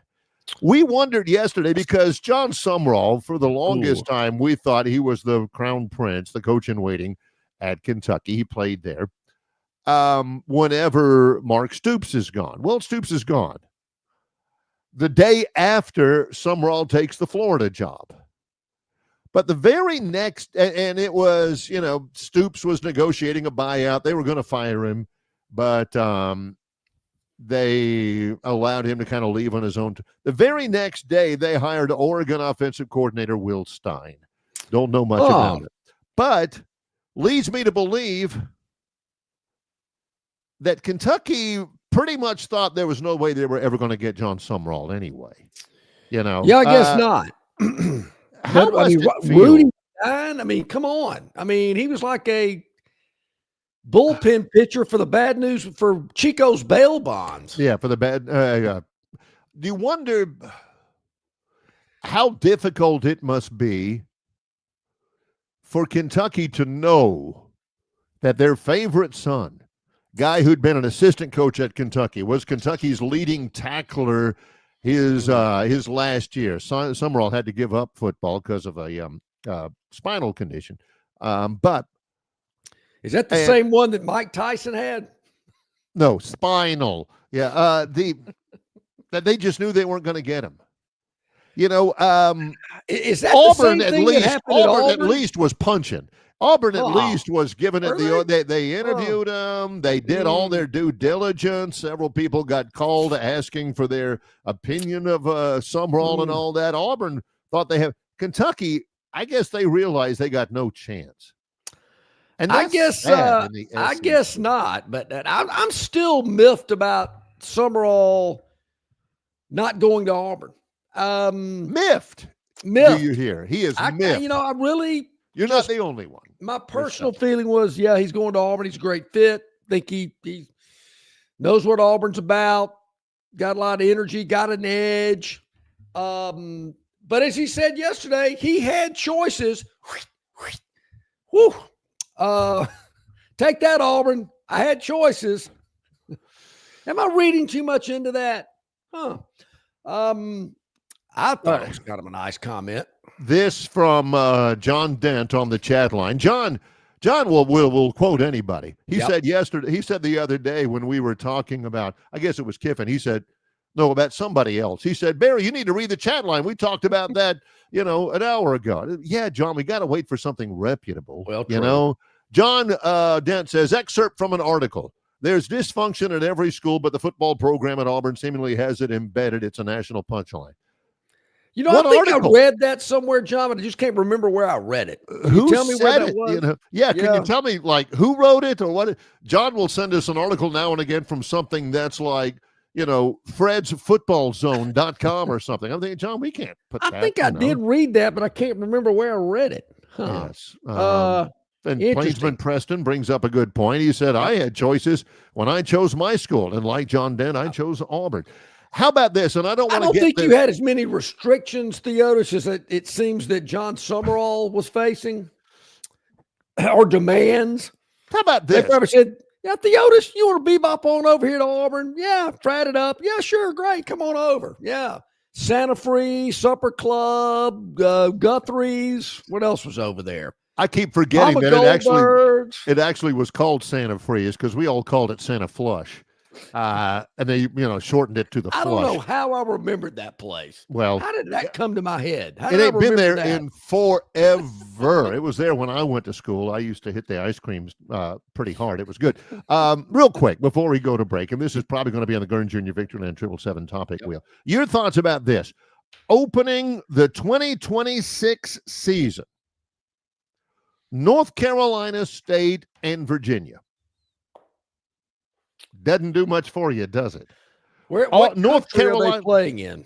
In Rio de Janeiro, Brazil. The first college football game ever played in South America. North Carolina State and Virginia will open the 2026 season in Rio de Janeiro, which I think was a Wet Willie song. When my baby smiles at me, I go to Rio de Janeiro. You're right about that. Or was that a Pablo Cruz song? Was it Wet Willie or Pablo Cruz? Might have been Pablo Cruz. Yeah. I think it might have been Pablo Cruz. A couple of things come to mind. Is the ACC so desperate they'll do anything to get exposure? Rio, sure, we're in. Sign us up. Secondly, who's paying for that? No kidding. Who's playing to fly them down there, put them in a hotel for probably a week? That's a gimmick. And, again, I'm sure all the costs are covered. But is that going to give the ACC any more exposure? No. Their football's just not as fun to watch as other conferences. I think you're going to see that Saturday night. I mean, that is a death nail. I don't know why the ACC doesn't do like the Pac-12 used to do. We'll play on Friday night. And we'll let the SEC and the Big 12 and the Big 10 play on Saturday. I mean, the Big 12's figured it out. Oh, we'll play at 11. We'll go ahead and play early. Let the SEC and the Big 10 have the best two windows. I don't know what the ACC's thinking about. There'll be, I don't know how many, well, I should know. I've been to that stadium a couple of times. 80,000 people at Bank of America Stadium. How many people you think are going to be in the seats Saturday night, probably going to be cold, in Charlotte to watch UVA and Duke? Again, my only response to that is the Longshore manifesto continues in that the only value that any of this has is how many people are looking at you. Well, that's not the number one thing, but if it's a championship game and it's the creme de la creme of your season to make the championship game and beat one of those two teams, you think it'd be a big deal. And you think people would flock to the stadium and flock to the televisions. I don't know how big of a stadium James Madison has, but I got to think that place is going to be full. It will be full. Friday night. It's not very big. It will be full. Yeah, it is not going to be full in Charlotte because these people realize it. Ooh, I think I'd rather stay home and watch the Ohio State-Indiana game. But wait a minute. We live right here in ACC country. Yeah, don't tell anybody, but that's what I'd rather watch. Let's take a break. By the way, John Dent, you proved my point. It's an article from Andrew Hughes, who is a freelance journalist for Fly, War Eagle, and Glory, Colorado. Again, John, think about, everything on the internet is not automatically, but this is on the internet. It must be true.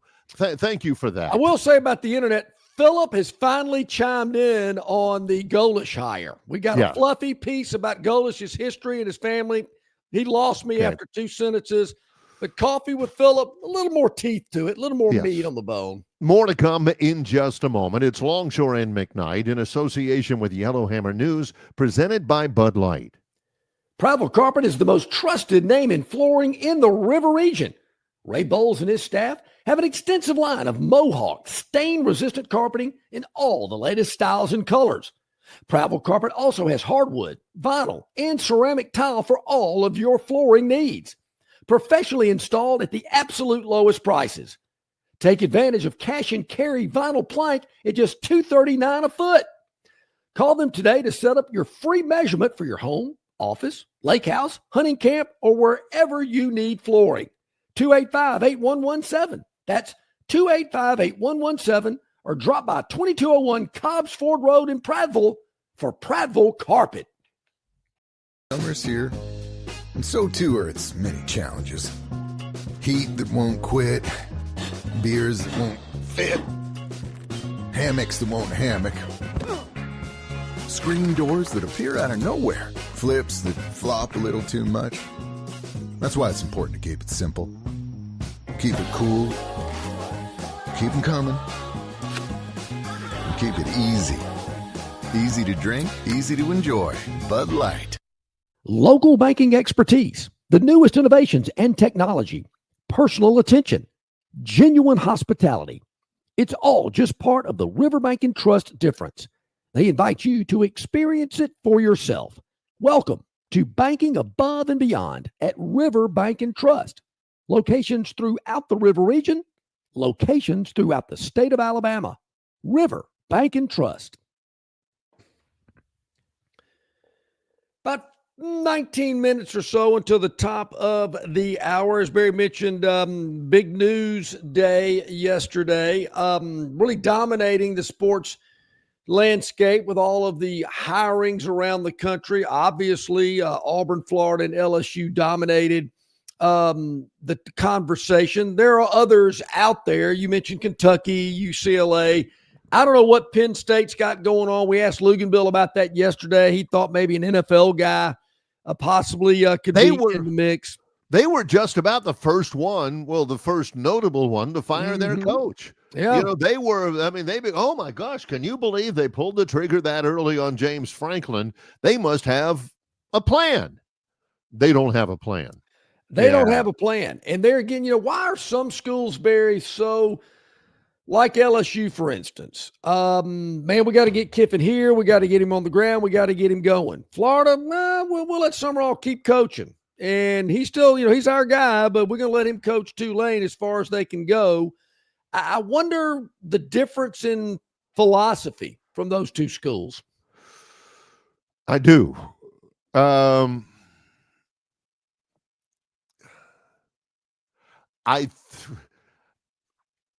don't have any explanation for any of that. I'm at a loss on all of that. Hey, and I get Ole Miss saying we don't want our coach to be the coach at LSU while we're in the playoffs, and all they're talking about is, hey, this is Lane Kiffin, the new coach at LSU. Oh, by the way, Ole Miss just made a first down. I get Ole Miss not wanting that. They don't want an infomercial for Lane Kiffin and LSU while their team's in the playoff. I get it. Is Ole Miss settling for Pete Golding? Can Ole Miss not? Look, I don't have any problem with Pete Golding. I know a lot of people gave him some crud when he was in Tuscaloosa.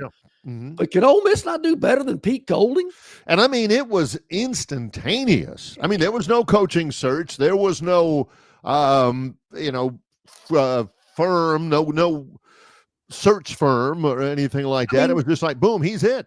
Maybe I'm looking into something I shouldn't be here. But if Ole Miss is all high and mighty and they're big boys and they want to play the game with the upper echelon and they're willing to pay people whatever, could they not have gone out and gotten a big name guy? And I'm there again. I get it. That doesn't mean it's success, but it does kind of give you that feeling like, well, we'll just settle for Pete Golding. I mean, our guy left, and here we are, Mopey Bopey and Eeyore from Winnie the Pooh, and then we'll get whoever we can. I mean, I just Ole Miss. You got to act like a big boy. We'll just let our DC come in and let him take care of it. Maybe Pete Golding is the next big thing. Maybe Pete Golding, they looked at him. They spent 2, 3, whatever it was with Kiffin. They spent that time with him, and they thought, this guy, man, this guy, I'm telling you, fellas. Okay. If Kiffin ever bolts from us, man, Golding may be the guy. Maybe I know this isn't a scientific way to put it. But was anybody knocking Pete Golding's door down? Was the phone ringing off the hook? I mean, he's probably sitting there looking at that cell phone. Why ain't anybody calling? Nobody's calling me. I think that maybe, I don't think that ever held water. I never have believed in that because, number one, John doesn't know. Number two, is that really the be-all, end-all? Well, how popular was he? I've used that analogy since Philip Fulmer. Who was knocking his door down?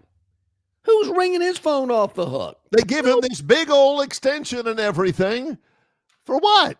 To keep everybody else from his door? Yeah. Again, I don't know. Duke and Virginia. ACC already, John has poo-pooed on that one. Why? Are there anybody knocking down the gates to go watch that game? Pete Golding, is there anybody just wearing his phone out? I'll tell you about how many people are looking at you. Barry, I'm glad you expressed it in that fashion. Okay. Come Friday, about 20 minutes into the show, it might be a game you really might want to watch, depending on if the Phantom comes with a release in the ACC championship. Ooh, man, I got to watch this game. And it's all over so-and-so, and I got to make sure they cover. Yeah. Well, how do you think the NFL's so popular? Because gambling's such a big part of it. These people don't care about the Cleveland Browns taking on the Houston Texans unless they got some money on it. Doesn't that kind of cheapen it for you, though? I mean, doesn't that I'm watching something. That's like the game of golf. Golf is a wonderful game. It, builds character or exposes it. Fresh air, a little sunshine, some exercise, friendly conversation with your buddies. There's value in just that. John hasn't done just that in 30 years. Maybe 40. 30? Like ever. When John was 7 out there playing with his little cut down sticks that his dad gave to him, he's still like, all right, boys, place your bets, as he goes up to the first tee. My boys play golf. They really enjoy it. My oldest is really into it. He's a sophomore at Alabama. The other 2 seniors in high school, they enjoy it as well. Not as into it as much as the oldest. But they ain't going out there playing for fun. I hear them talk. So how'd it go out there today? Ooh, I took Timmy for $5 today. Ooh, high five, my man. There you go. You should have got 10. Yeah. Did you not press the last hole? Come on, man. Final break. You got to know when your spots are and take them and take advantage of that. Final break. Topic wheel coming up. Longshore McKnight, Yellowhammer News, presented by Bud Light. Stivers Ford of Montgomery has Bronco Sports for $8,000 off, Broncos for $10,000 off, or take advantage of the sign and drive lease offer with $399 for 36 or 48 months and 0 down payment. Stivers Ford, where price sells Fords. Starburst Ford of Montgomery has F-150 16 grand off or 0% for 66 months. Even Lightning's 16 grand off or 0% for 75 months. And Super Duty's 12 grand off. Stivers Ford, where price sells Ford. The Destin Connection Seafood Market at 3750 Norman Bridge Road in Montgomery has the freshest seafood direct from the Gulf of America. I'm talking red snapper and grouper, all sizes of Gulf shrimp, jumbo lump crab meat and crab claws, Louisiana Bay oysters, and New Bedford scallops. They are a full-service seafood market and kitchen serving po' boys, dinners, and sandwiches. You know, many well-known restaurants in the river region purchase their seafood from the Destin Connection because they know it's the absolute best. Call ahead and your order will be ready for pickup. The Destin Connection Seafood Market, 3750 Norman Bridge Road. Call 288-4272.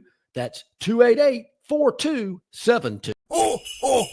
You can be a winner too with Victoryland Casino's 8 days of giveaways. The more you visit, the more chances you have to win. We're giving away $125,000 in free play and cash. That's right. Victoryland Casino is giving away $125,000 in free play and cash. Come play the latest and greatest games featuring exciting bonuses and huge jackpots. There's always more ways to win at Victoryland Casino. Off I-85, exit 22, Shorter, Alabama. Must be 21 or older. Must be present to win.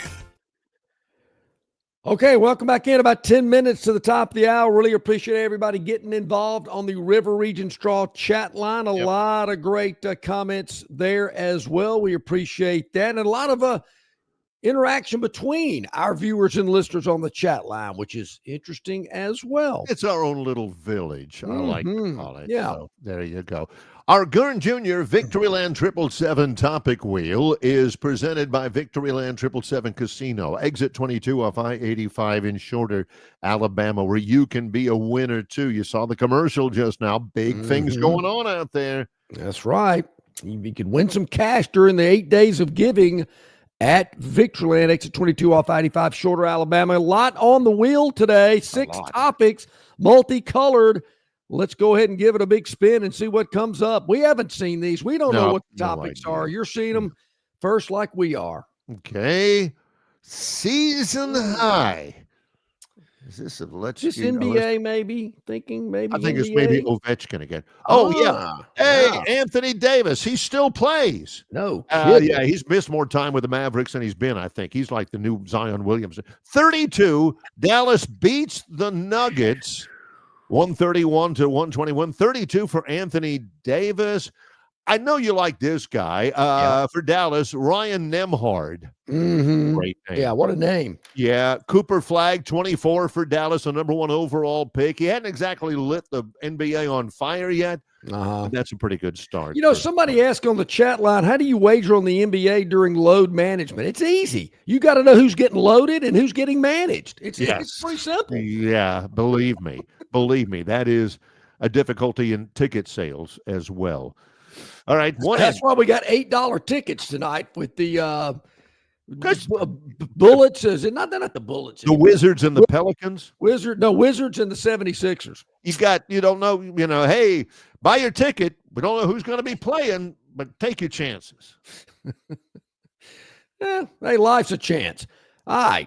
Let's see what else we got. 5 more to go. Victoryland, where you can be a winner too, open 24/7, 365, and purple. Biggest streak. Ooh. How about this? The Patriots began the year, 1-2? Mm-hmm. They have won 10 in a row. It looks like quarterback Drake May has now taken or overtaken Matthew Stafford, who did not play great in their loss to the Panthers, as the leading candidate for the NFL MVP. He says, I'm just trying to be the face, trying to be the conductor, trying to want the pressure. You want the ball in my hands. That guy has been a revelation. With the pressure that he undertook to wear Mac Jones's uniform number, that's difficult. He says, I want that pressure. How do the Patriots seem to always get good quarterbacks and other teams can't? Well, he was a better prospect in the draft than Tom Brady. heck, Stan White was a better prospect in the NFL than Tom Brady. But you just, every once in a while, you're just lucky, you know? Look at all the NFL quarterbacks, and you're thinking, I never even really knew he was all that big of a deal in college. Pat Mahomes, Texas Tech. Yeah. It wasn't like a Heisman finalist. Hadn't Denver won like 9 in a row? Denver's won a bunch. Yeah. That's for sure. That Behind Oregon quarterback, I'm telling you. He said that on that game the other day against the Chiefs, you know, and let's take a look at the Broncos offense. Bo Nix, Oregon. Biggest day. I was like, ooh. What? And Auburn can't get a break. You know, I'm pulling for him, though. I promise. All right. Let's see. 4 more to go. Let's see what we got. Look at these colors: red, green, yellow, blue. Where will it end? If it was just black and white, John would not have much I love interest. the colors. Part of, it's part of the game. Part of the game. You know? Suck it up. Yeah. That's what have we right. got? Your ball lands in the water. In the hey man, part of the game. Jackson Dart. This guy's been getting Guy's got to learn how to protect himself. Watch this. Just watch. Boom. This one started a fight. Yeah, should have. Yeah. Should have started a fight. Now, Jackson Dart, I don't know how many concussions he had in college. He had a bunch. They didn't report them all, so he had more than you probably heard. He's mistimed this year with a concussion. Dude has got to learn how to protect himself, John. They taught you that way back even before Jeff Davis. All right, so Dart's not out of bounds. Why'd they throw a flag? Let's see here, Clay. He's still in? Why'd they throw a flag? He's not unprotected. I mean, he's not defenseless. I mean, they'll throw a flag if a quarterback gets hit. I mean, the guy's in bounds. He didn't hit him, you know, with the helmet or anything like that. But good gracious. You know, back in the day when Snake was playing, stuff like that was part of the game. Yeah. So was this. They have sanitized the NFL. Come on. I want some stick 'em on people, defensive backs' hands. I do love the Patriots. The helmet logo with the Patriot crouching over the football like he's the center. All right. Right. Here we go. 3 more to go. Let's see what we got. Yellow, blue, and red on the Victoryland 777 topic wheel. And the wheel is spinning, and we got not your juice. Ooh, prune juice. Is that what you say to your man? Oh, yeah. Lane Kiffin's dog. Yeah, that's what William Black was talking about. Kiffin rented a dog. How do you rent a dog? One fan wrote Sunday that Juice, his dog, who's been a social media icon, wasn't really his dog. He says Juice hasn't lived at home in 2 years. Juice was just a prop to aid his con about changing his life. They used a golden retriever to buff up Kiffin's image. Wow. Nope, dog didn't even live with him in Oxford, and he's not going to start in Baton Rouge. Just another prop. We love you. And who gets Juice now? I don't know. That reminds me of the DeBarge song. Who's holding Donna now? Yeah. Or Juice Newton. Juice was just used in social media. Everybody said, oh, look at Lane. He's turned a corner. He likes dogs. Yeah. You know, that stuff. I think Lane's getting a little too skinny. He's got to put some meat back on him. In that press conferences, his face looks thin. And what the heck was that thing he was wearing when he went to the plane? Yeah. And got interviewed by Marty Smith. I mean, he looked like one of the background dancers on Laugh-In. Yeah, I've seen him in that, whatever it's called. Is that a shirt jacket or something? All right, let's see what we got. Here we 2 are. more, red and blue, here on the Victoryland 777 topic wheel. And where will it? Ooh, looking like blue here. Mishandled again. Auburn's coaching search? 3 seconds. 3 seconds. 3.1 seconds on that one. Sorry. Yes. In case you were betting. Yeah. Referees have repeatedly mishandled the overtime coin toss. What is this? Tell me more. It happened again Sunday night. Commanders and the Broncos. Commanders won the toss. Their captain, who's the punter, said, we're going to kick that way, and pointed the direction he wanted to kick. But the team that wins the coin toss doesn't have that option. after choosing we're on a kick or we want to receive, it's the other team that decides which direction to go. The referee said, okay. Ooh. You can't do that. You either kick or receive, and then you ask the other team which direction. You can't do that. Yeah.